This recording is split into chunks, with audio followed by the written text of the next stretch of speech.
Агар пули калон дошта бошам, мутаассифона дар банк намемонам. Барои чӣ?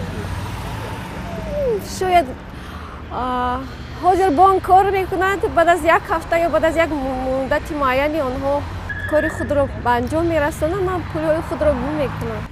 Барои ки аз ин пеш маош мегузаронданд ба банкҳо, ман маошро гирифта наметавонистам. Барои ҳамин қадар қадар боварӣ надорам. мемунам. ин боварӣ шумо аз куҷо аст? Масалан чӣ хел? Хай ҳамин чанд боре ки роҳӣ мекунанд, во берам мерам мегирам.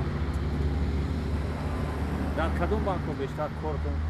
Орион банк, Амонат банк, Эсхата.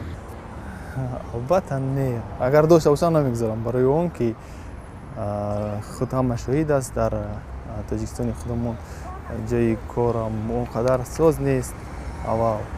Ва баъдан барои чӣ намегузарам ки агар дошта бошам, ягон кори худро пеш мебарам, ягон бизнес, ягон вай чиз мекушоям барои худам. Ва баъдан барои чӣ ҳоло он қадар боварӣ нест ки то мардум маоши худро гирифта наметавонанд аз бонкҳо. Не, то ба ҳол ман ҳеҷ вақт мушкил надоштам. Ин гапи ман гапи ҳақиқӣ ҳаст. Бисёр гапи ҳақиқӣ ҳаст.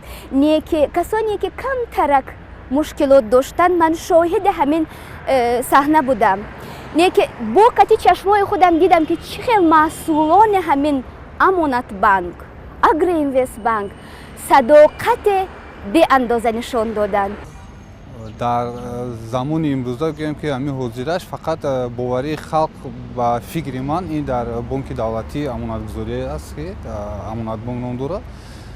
Ба фикрам ба ғайр аз худи ин бонк ягон шахси дигар ба дигар бонкҳое ки хусусиян шахсиян боварии комил дошта наметавонад. Барои чӣ? ин ҳам сабаби асосии муфлисшавӣ аст. Муфлисшавӣ аст. Хеле ки масалан дар дигар бонкҳо шуд, дар Тоҷиксодирот бонк аст, ҳозир дар айни ҳол дар Агроинвестбонк аст, дигар бонкҳо, ин ҳамаш сабаби муфлисшавӣ. Ну, я ни разу, конечно, не поставила своих денег. Но если бы было таких больших денег, я бы поставила, конечно.